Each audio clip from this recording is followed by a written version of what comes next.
ఒక అడవిలో ఒక నక్క ఉండేది. ఒకరోజు ఆ నక్క ఆహారం కోసం వెతుకుతూ పొరపాటున ఒక లోతైన బావిలో పడిపోయింది.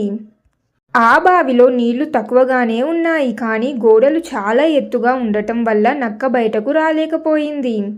కొద్దిసేపటి తర్వాత ఒక మేక దాహంతో అలమటిస్తూ ఆ బావి దగ్గరకు వచ్చింది. బావిలో ఉన్న నక్కను చూసి, నక్క బావ, బావిలో నీళ్లు ఎలా ఉన్నాయి, తీయగా ఉన్నాయా అని అడిగింది.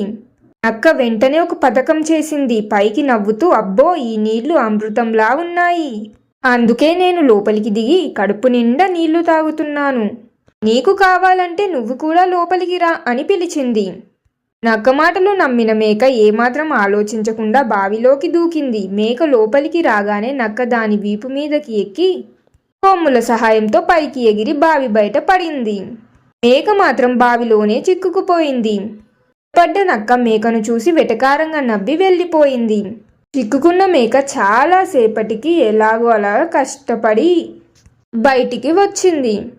మారల్ ఆఫ్ ద స్టోరీ: ఈ కథ ద్వారా నేను మీకు తెలపాలనుకున్న నీతి ఏమిటంటే, ఏ పనినైనా చేసే ముందు దానివల్ల కలిగే లాభ నష్టాలను ఆలోచించాలి. ఎదుటి వారి మాటలను బ్లైండ్గా నమ్మకూడదు. మరి మీరేమంటారు ఫ్రెండ్స్?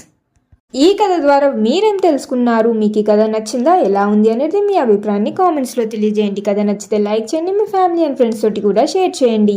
ఇంకెన్నో మంచి కథల కోసం ఇప్పుడు మన ఛానల్ని సబ్స్క్రైబ్ చేయండి. ఇంకొక మంచి కథతో మళ్ళీ కలుద్దాం. ధన్యవాదాలు.